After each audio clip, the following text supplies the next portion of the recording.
Assalamualaikum sahabat madrasah. Perkenalkan, aku Haizun. Aku Salwa. Aku Faisal. Aku Rizky. Dan aku Aiman. Kami dari Merakyat Pandua Kota Malang. Yeay. Jadi hari ini kami habis bertemu dengan Ibu Direktur KSKK dalam rangka mempresentasikan proyek sosial kami yaitu Meraki Angan. Proyek sosial ini adalah proyek pembuatan buku handbook yang digunakan untuk mengajarkan adik-adik di Madrasah Ibtidaiyah terkait kecerdasan emosional, khususnya di 3 hal, yaitu 1. Kepercayaan diri, 2. Empati, dan yang ketiga, komunikasi. Menurut kami nih, kenapa kami memilih kecerdasan emosional untuk dibangun sejak di lingkungan Madrasah Ibtidaiyah? Karena kami rasa kecerdasan emosional tuh penting dan harus selaras dengan kecerdasan intelektual yang kita miliki. Karena kan sering nih kita jumpai teman-teman kita atau bahkan diri kita sendiri, kita tidak sadar bahwa kita tuh pintar, tapi kita tuh sulit berkomunikasi sama orang lain. Nah, dari sini nih Meraki Angan hadir. Ya, jadi gimana sih awalnya kita bisa mempelajari gitu konsep-konsep kecerdasan emosional di adik-adik Madrasah Ibtidaiyah.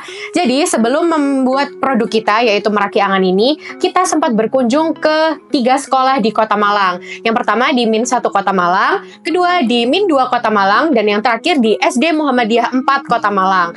Nah, dalam kunjungan kita ke adik-adik Madrasah Ibtidaiyah ini, kita tanya-tanya kira-kira apa sih permasalahan sosial yang sering kali mereka alami di kehidupan sehari-hari, lalu biasanya apa yang dilakukan oleh mereka dalam mengatasi hal-hal tersebut. Nah, dari pengambilan data sampel di adik-adik 3 sekolah ini, kami akhirnya berhasil memetakan apa saja hal-hal fundamental yang seharusnya diajarkan di adik-adik sekolah dasar tersebut. Akhirnya kami menemukan 3 pokok bahasan kecerdasan emosional, yaitu kepercayaan diri, komunikasi, dan juga empati. Menurut kalian nih guys, kenapa sih kesadaran emosional tuh penting? Kenapa kita pilih kecerdasan emosional? Ya karena balik lagi nih, karena kalau misalnya kita mengenal sebuah konsep ada yang namanya IQ dan EQ atau intellectual quotient dan emotional quotient, kita tuh jadi tahu nih, kadang banyak anak-anak pintar yang kita jumpai atau bahkan kita sendiri tanpa kita sadari yang pintar banget nih, tapi susah kalau bersosialisasi dengan teman-teman lainnya atau kayak sekedar mengajari teman-teman lainnya dan berinteraksi gitu. Perasaan orang lain juga itu betul. ada kadang yang kurang di bagian tersebut. Nah, terus dari pengambilan data sampel di 3 sekolah itu tadi, kita juga bisa tahu ya gimana peran sekolah ini dalam berkontribusi terhadap pengembangan pembelajaran terkait kecerdasan emosional. Ada sekolah yang sudah punya program, ada sekolah yang masih belum membangun program terkait hal ini. Jadi kami merasa hal ini tuh penting untuk diangkat karena selain kecerdasan intelektual, tentunya kecerdasan emosional ini juga berperan penting terhadap tumbuh kembang seorang anak, kayak gitu. Kalau Faisal sendiri ada pengalaman nggak kira-kira Faisal dari setelah kita setahun menjalankan program ini, kita tuh beneran berdampak nggak buat anak-anak, apalagi madrasah ibtidaiyah? Menurutku kalau misalkan tadi kan kita udah ngomongin nih, ada yang bilang katanya madrasah itu perlu kontribusi dari pihak sekolah itu penting banget tuh buat perkembangan kecerdasan emosional dan juga kecerdasan kesehatan mentalnya lah. Menurutku juga salah satu aspek yang paling penting juga menurutku guru. Karena guru itu yang mereka kan yang lebih sering ketemu di sekolah. Secara anak-anak sekolah dasar itu kalau misalkan sekolah kan pasti seminimal mungkin 5 hari dalam seminggu kan ya. Mereka lebih sering ketemu sama guru daripada orang tua mereka sendiri.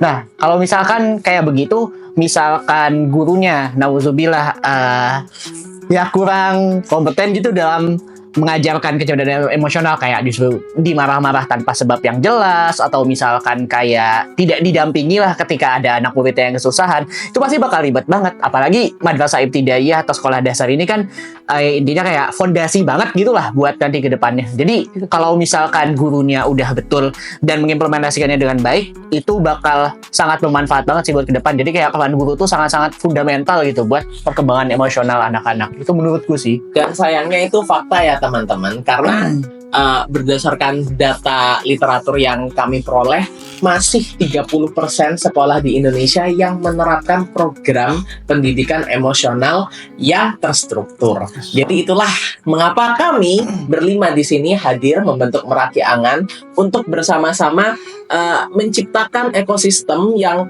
mengedepankan kecerdasan emosional di samping kecerdasan kognitif yang selalu ditekankan selama ini di Indonesia. Bener banget. Betul.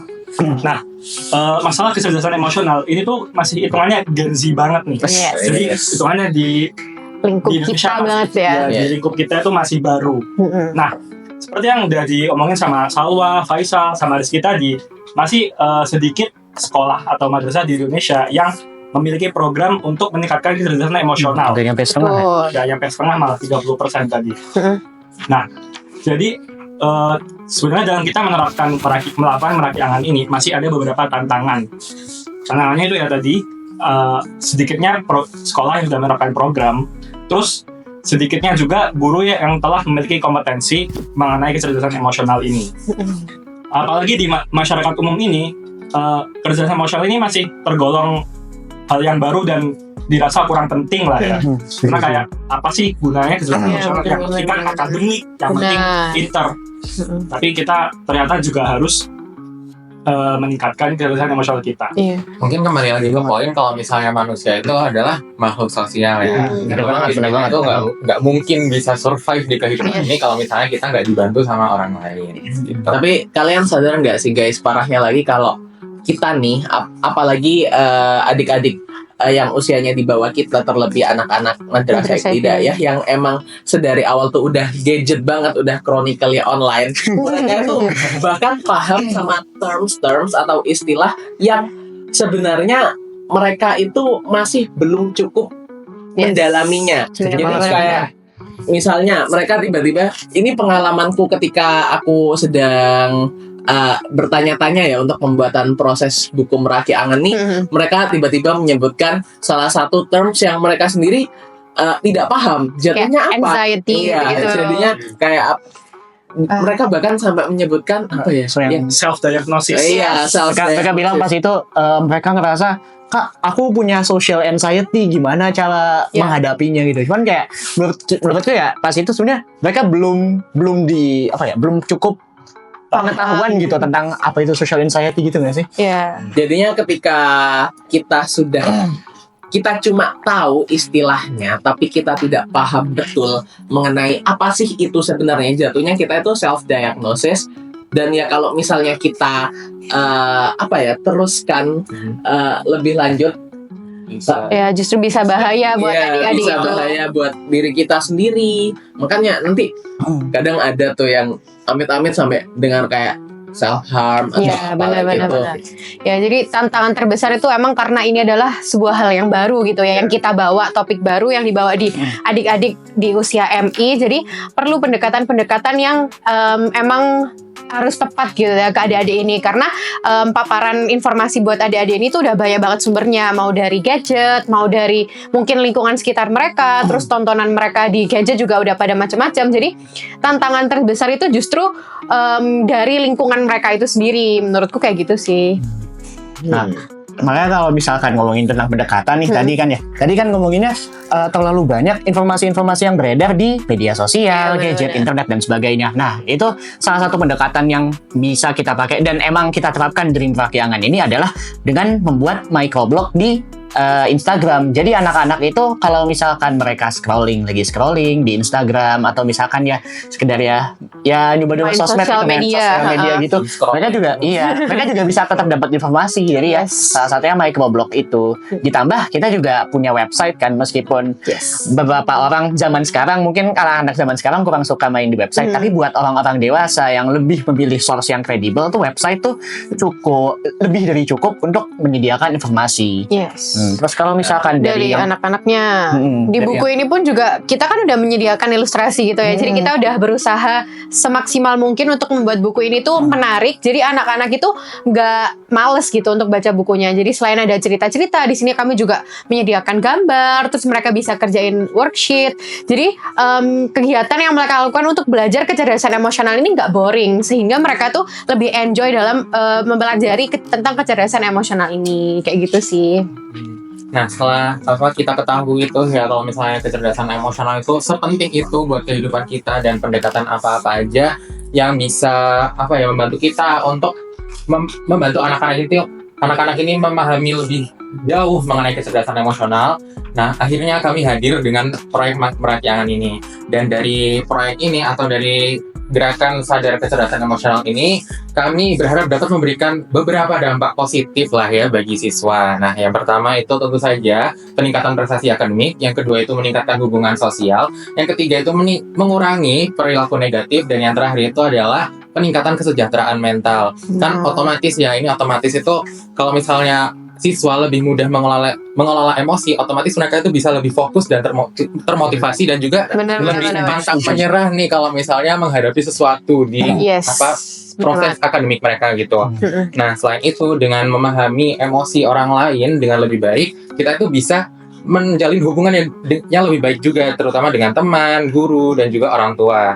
Nah, selain itu, anak-anak yang mampu mengelola emosi dengan lebih baik itu otomatis tingkat kecemasan dan juga depresinya itu pasti lebih rendah. Jadi kayak cuman dengan satu langkah kecil ini bisa bikin dampaknya menyebar di berbagai bidang ya, kemana-mana gitu. Ya, alhamdulillah selama 1 tahun proyek kita ini berjalan ya, kita mampu merealisasikan apa yang sebelumnya itu cuma menjadi ide kita, apa yang sebelumnya itu cuma menjadi angan-angan kita Meraki Angan, kini bisa menjadi kenyataan, dan bahkan sampai kita duduk di sini, kita berada di KSKK. Alhamdulillahirabbil alamin. Ini adalah sebuah upaya yang sebenarnya proses kita itu panjang, tapi alhamdulillahnya membuahkan hasil, dan semoga kedepannya Meraki Angan ini tetap dapat berjalan dan dapat bermanfaat untuk seluruh adik-adik di Madrasah Ibtidaiyah di seluruh Indonesia. Yes, dan ini semua kerja keras Meraki Angan, terus dalam pengimplementasiannya nggak cuma dilakuin oleh kita sebagai inisiatornya, nggak cuma dilakuin oleh guru-guru di sekolah dan secara langsung oleh siswanya, tapi kita juga tentunya kerjasama sama orang tua. Nah, salah satu cara yang kita ambil untuk mengedukasi para orang tua ini adalah yaitu tadi dengan memberikan materi-materi di media sosial, karena sebagai orang tua apabila mereka harus dihadapkan dengan pekerjaan lalu waktu yang gak terlalu banyak gitu ya, konten di media sosial ini menurut kami adalah salah satu cara yang paling efektif gitu untuk menyebarkan edukasi terkait hal ini ke kalangan masyarakat luas gitu. Apalagi ini seperti yang dikatakan oleh Haizun tadi, kecerdasan emosional ini kan adalah hal yang baru gitu ya, sehingga untuk memulai edukasi ini kita perlu suatu media yang bisa menyebarkan dampaknya itu secara masif. Nah, kita pilihlah itu media sosial gitu. Mungkin kalau kalian penasaran dengan IG kita, kalian bisa kunjungin di @meraki.angan. Oke. Ya, mungkin berdasarkan apa yang kita omongin tadi, kita rasa kita udah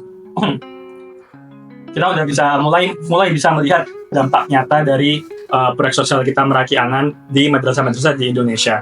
Tapi tentunya apa yang kita lakukan ini masih sebuah langkah awal aja. Harus terus berjalan. Maka dari itu kita ngajak kalian semua yang menonton video ini untuk turut juga mempelajari lagi terkait kecerdasan emosional, terus memperdalam ilmu-ilmu terkait hal ini, sehingga bisa diterapkan di kehidupan kalian masing-masing dan juga mengajarkannya ke orang-orang yang ada di sekitar kalian.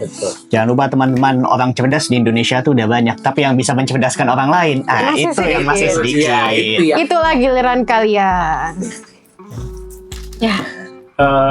Ya mungkin sekian aja, kita udah cukup agak lama. Iya, ini ngobrol-ngobrolnya. Terima kasih telah menonton podcast Meraki Angan bersama direktur KSKK. Sampai jumpa lain kali sahabat madrasah. Dadah. Terima kasih. Assalamualaikum warahmatullahi wabarakatuh.